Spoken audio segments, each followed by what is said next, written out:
Taryl here, and today I'm going to be working on this here antique perfection heater. This is an old dangerous kerosene wick heater, and what I'm going to do is I'm going to get rid of this and I'm going to put me a light in there. So I went on the inner screen and I got me a light socket and a little piece of lamp tubing, I guess you would call it, some lamp cord. And then I bought one of these here flicker bulbs. This is a 3-position bulb. It makes it look like fire. So what I'm going to do is convert this here old antique dangerous wick heater. You know why this thing's dangerous? Ain't got no safeties on it. You knock this thing over while you've been drinking, burn your house down. Probably stinks too. So I'm gonna make it look cool with a light in there. You know, for decoration. It'll look real nice when I get done with it. So that's what you gotta do. Go buy some lamp parts. And then, as always, I like to take the card stock that comes in a 30 brick. See where them cans of beer were? Ham.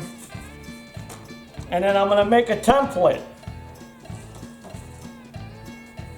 So I taped 2 pieces of the 30 brick cardstock. You may have seen me use this in other videos before. I use this stuff. This is good to have. Repurpose it. So I cut me a template that fits in there. Now I'm going to transfer this template to a piece of wood. Now I just so happen to have me a piece of pegboard that was laying around the shop. Piece of pegboard.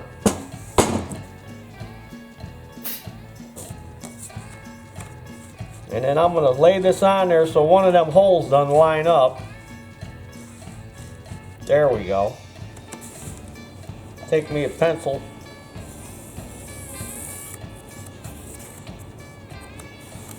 This is about 1/4 inch thick. You could use a piece of plywood, piece of Luan, some kind of board. And I'll cut it out with my jigsaw. Now another thing. This here heater, it's got this knob sticking out for the wick. So I'm going to try to do the same thing on the socket. I'm going to try to line it up, and then I'm going to make me an extension so I can turn it on and off like the original one. Now, you don't have to do that. You may be able to buy a lamp socket that's got a switch on the cord itself, and you can just turn it on and off on the cord. But I'm going to make me an extension. I'm going to figure something out to come out here with a knob on it, so it'll look like the original one. So stay tuned. I'm going to cut this out, and we'll be right back.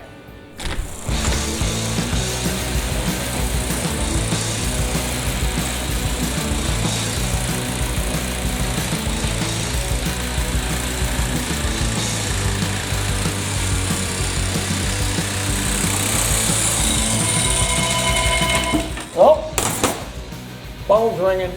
Sounds like money. Alright, I done cut out that piece of pegboard. Now, I gotta drill that hole in it for this. So I'll use my drill gauge to figure out what size drill I need. Looks like 25/64. Hey, look at there, 25/64 already in the drill. Like I didn't have that planned out.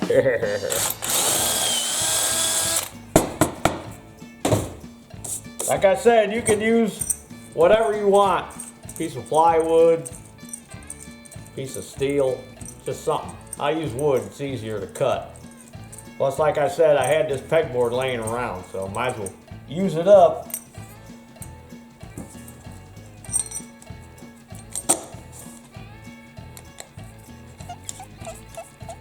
Get that bolted in.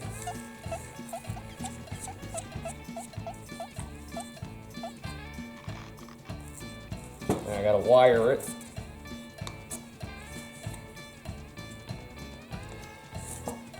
It says press. There we go. There that come out. Now you want to figure out which one is which.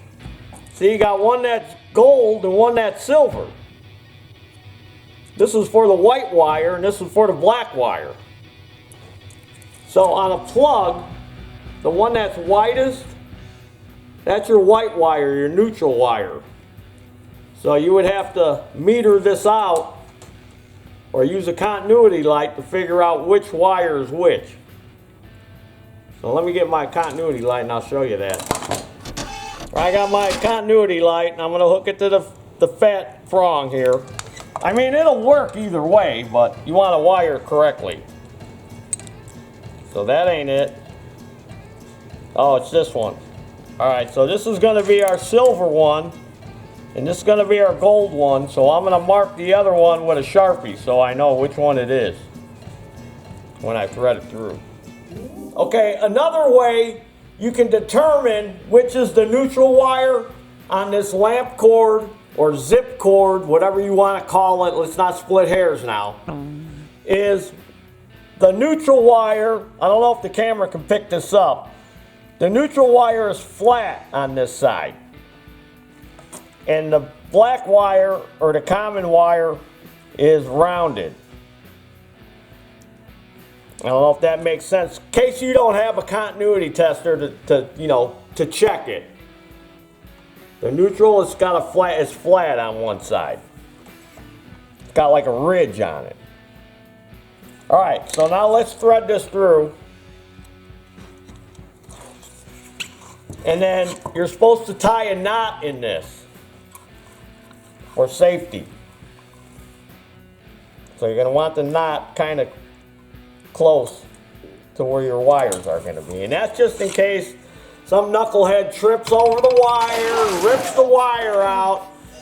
You know, you don't get electrified. So that's for safety. Now we're going to hook the wires up. So we got it marked with our black, which goes on the gold one. And you're going to want to wrap it like this. You want to wrap it towards the way you're going to be tightening it. See? Towards the tighten spot. Same with this one. Wrap it around. And then tighten it. Does that make sense? And make sure there's no no stragglers. I got a straggler there. So you might want to cut that off.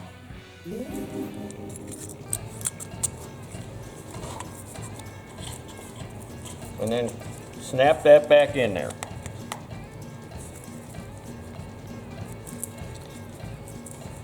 All right, so there's that. Now we can drop that in, see how it works. And then I gotta make my extension. Get our bulb. Let's get our fire bulb is what I call it. Fire bulb! And then let's hope this thing is gonna close. Plug it in.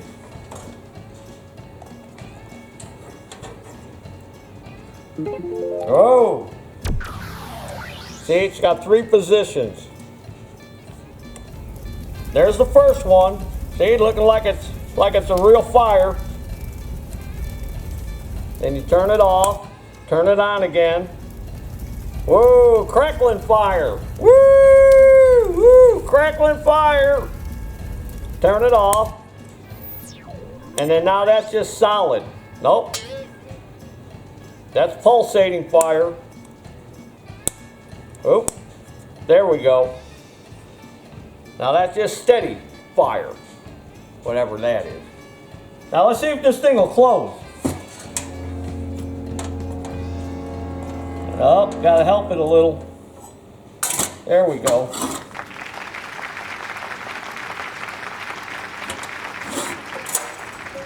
Now, one other thing I'm going to do, or I already did, is I took this here. This is that tape for like sealing up ductwork. It's like foil tape. And I put a couple of wraps inside there to help reflect the light to make it more. And then I also did the bottom of this. So see, this had a couple of nuts on it. I took it apart and I put that in there, and then I also put it on the inside of this. So now I got to make my extension so I can turn it on and off from out here. So I'm going to have to make that now. Okay, I done made my extension. And what I did was I found all this stuff lying around the shop, even that heater. I don't know where I got that heater from. Somebody give it to me.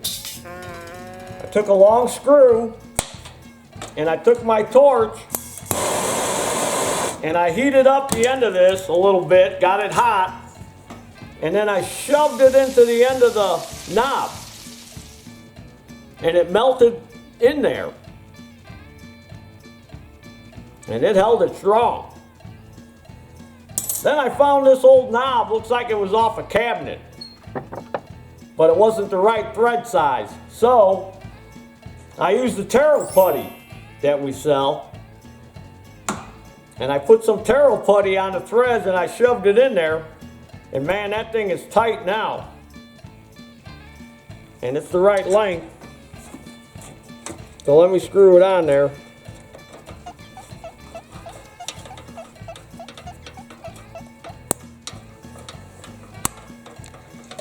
See? So now I got my knob sticking out. Woo! That's gonna look pretty. Now I gotta kind of paint it up. So I was thinking, maybe I'll just clear coat it. Just put some clear coat on it to kind of keep that patina to it, the way it looks old and rusty. Or you can paint yours up. I've seen where people painted flowers and stuff on them. But see, gives that warm feeling like it's really burning, but yet it's safe because that original heater ain't safe. So now I'm going to clear coat it and see how it turns out. So here it is, all finished. Put the clear coat on it. Kind of turned out okay. Like I said, you can paint it any way you want. Maybe you want to paint it NASCAR or something. Put some NASCAR numbers on there. I don't know. Whatever you're into. Put some flowers or stuff on there. I've seen that done on them too. But yeah, for a little bit of money, you can make yourself a nice little decorative piece for in your house or in your shop, in your man cave. It looks good. I like it. Yeah. Good job, Paul. Really looks like it's burning, don't it? I like that bulb. It's an LED bulb too, so it don't use hardly any electricity. And as always, there's your dinner. I think this thing's really hot, ain't it? Careful, Paul! Careful! Ah, freaked you out. Psych!